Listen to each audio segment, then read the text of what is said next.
And we're coming up in about 20 minutes after the hour here on Talking Money. This is Mike Miller, your host for today. So glad you're with us. We're here to answer your questions, though, live in the studio today. 877-235-9405 is the text line or the phone line. We'd love to hear from you to answer your questions. And talking about investments last week and this week. So you can always go to talkingmoneyradio.com to pick up the recordings after we're through today. And many people listen to this as a podcast, which, of course, is now the thing. You know, we got live radio and then we got podcasts. So we've got, I think, a good combination where we can do both of those things. So talking about different types of investments, anywhere from the cash equivalents like money market accounts, checking accounts, those kind of things, all the way to stocks and the different levels of risk and volatility in those investments. So just to give you some basic background, because I'm not going to assume that people really understand the difference between even a stock and a bond. So what is a stock?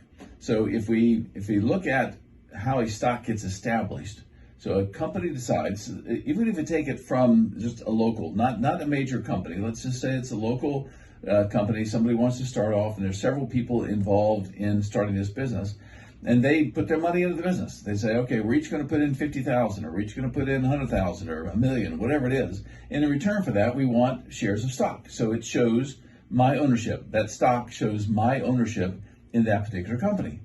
And so as the company grows, the value of the stock goes up because the company is making more money. If it does not do well and the company starts losing money or just not making as much money, well, of course, that stock, nobody's going to want to buy that stock for the same price you paid for it, even though you paid essentially par value for it, because it's not making any money. Maybe it's losing money and so forth. So they want to be careful of that. But as it makes money, it does well. And then if you ever want to sell it, then you can sell it because you're a part owner of that company.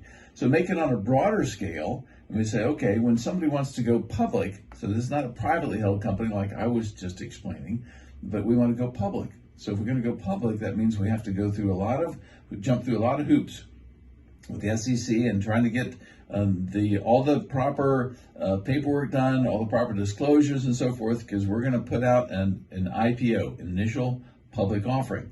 So in that initial public offering, and usually it's handled by investment bankers, and they may divide the potential number of shares that are about to be sold to various different brokerage houses. Usually it's the major wirehouses that they go to, and people say, okay, I want to be one of the first ones to buy into the stock. It's not always the best thing to do. I should have looked at this, but I think in many cases, the initial IPO price is it's $10 a share, 15, whatever the investment bankers think it would sell the best at.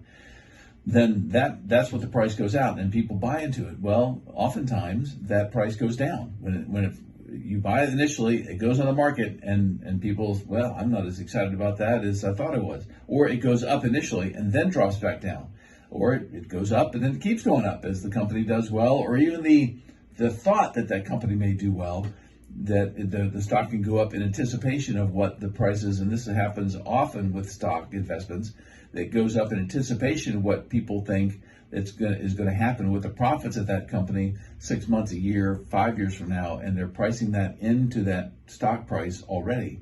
So you're an owner of the company. That's all that is. So now it's a public company, so you own it with a lot of other people. So I asked the question in the workshops when I teach this, and I did also as I was teaching at Morgan Corporation this last week, is how much of your money, so when you are investing in a stock, so you're going to invest to the NASDAQ, to the New York Stock Exchange, how much of your money does the company get when you buy shares following the initial public offering? Well, the answer is zero, because you're buying your stock from somebody else. So I know some people that, especially if they want to go the social responsible investing or the Christian worldview investing, it's a great concept. But when you got to realize that when you're buying stock from somebody else, none of your money is going to that company. Now, you may reap a reward from that and don't want to reap a reward from that because of the type of product that company sells, or the dividends that come from that company. So, but I just want to make sure you're clear that unless you're investing in the initial public offering or subsequent public offering where they issue some additional shares, none of your money is going to the company. It's going to somebody else, and it's an auction. So that's why that price changes so much.